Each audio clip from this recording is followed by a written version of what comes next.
It has been brought to me that we don't have fried dumplings, also known as fried meat pies. How come I didn't know about this? Hello, creative bangers. Let's do this together. All right. In a preheated saucepan, drizzle some oil. I'm going to be adding part of the onion that I'm using for the sauce.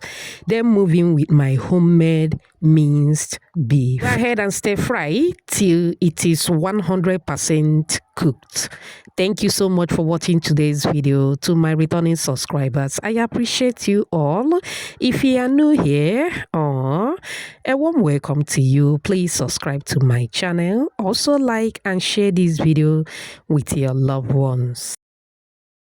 All right, once the beef is cooked, I move in with my spices. The list will be on the screen. Once I stir, I move in with the remaining vegetables: onion, carrots, potatoes, some bell pepper. I'm going to stir one more time to combine very well. Now, if you have broth, you can go in with your broth, but I'll be adding water. Okay, so you can either use broth or water. Add water to the same level of the sauce, cover and bring to a boil. Once it boils, move in with your slurry. Slurry simply means cornstarch dissolved with water. Cover and allow to thicken to your desired consistency. Once that is done, I'm going to finish up with some spring onion. Stir to combine very well, and our sauce is ready. Look at that. Very yummy and colorful. Transfer into another bowl. Spread it around and allow to cool down completely. Emphasis on completely. Set it aside. In a different bowl, start by sifting all-purpose flour. Always sift your flour before making use of it, all right? To the flour, I'm moving with baking powder, salt, either cinnamon or nutmeg powder. Yeah, go ahead and mix to combine very well. Now, moving with either butter or margarine. Now, when it comes to fried meat pie, you don't add too much margarine, just like you would do when making the baking version of it. All right, okay, the baking version of it requires more butter or margarine than the fried ones. Okay, now you are going to be adding water bit by bit as you mix. Gently do this. Okay, now if you can be able to mix everything in the bowl, feel free to do that, or you can transfer to your work surface, okay, so that you will have enough space to mix very well. Knead if necessary. All right, I'm going to knead to bring everything together. All right, now once that is done, I'm going to cover and allow to rest for about 5 minutes. 5 minutes later, I didn't know that my camera wasn't on, so I started rolling. That was all I did. Okay, shout out to you, Ngozi, watching from Ogun State, Auntie J from Nigeria, Teresa Anekwe from Maryland, USA, Eunice watching from Botswana, and Cecilia all the way from Ghana. Whoops. Aww. I'm glad you all love the recipe. Please let me know your name and where you're watching from so I can give you a shout out in my next video. Apologies if I didn't pronounce your name very well. Okay?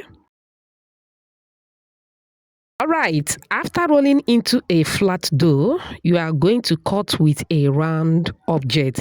Any round object in your kitchen, use it to cut as demonstrated. Now, after cutting, take out the excess ones. There is something that I used to do. I always brush each of the dough with water. It is going to act as a binder. Just keep watching, you will understand. All right, once that is done, moving with the filling. Please don't add too much so that you can be able to cover very well and at the same time seal properly. If you are with me at this moment, type seal properly at the comment section. It is important to seal properly, please. I'm going to show you what will happen if you don't seal properly. Now, we just manually did that. Now, you can also use your dumpling mold to do the same thing, okay? Just roll, place on the dumpling, moving with the filling, go ahead and close properly. Make sure that it is properly close. And that's it. Very simple and easy. I know you can do it. Repeat the same process with the other ones. Go ahead and fry. You are going to deep fry. If you want to use your air fryer, I will advise you increase the quantity of butter or margarine so that it won't look too dry after air frying. If you watch up on this minute, I appreciate you so much. It also means that you're enjoying this video. Please give this video a like. Also subscribe to my channel. Let's be family. Thank you so much. All right, you can see the one I lifted up. That is the one that I didn't seal properly. And all the fillings landed into the oil. Trust me, you won't like that, okay? Flip it around from time to time. Fry according to your preference. Once it is golden brown like so, take the beauties out of the hot oil. Look at that.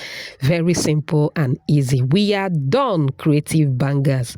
Go ahead and enjoy. Do you love this banger? Do you? If you do, type another banger at the comment section. Do you see that one? That is the one that we didn't see properly, and all the fillings landed into the hot oil. Crispy outside, soft on the inside. You can see the texture. It tasted so good. It was yummy. I open it, and this is what the inside looks like. Mamma mia, super yummy. I hope you find this video helpful. Remember, homemade is better than junk. Thanks for watching. Bye.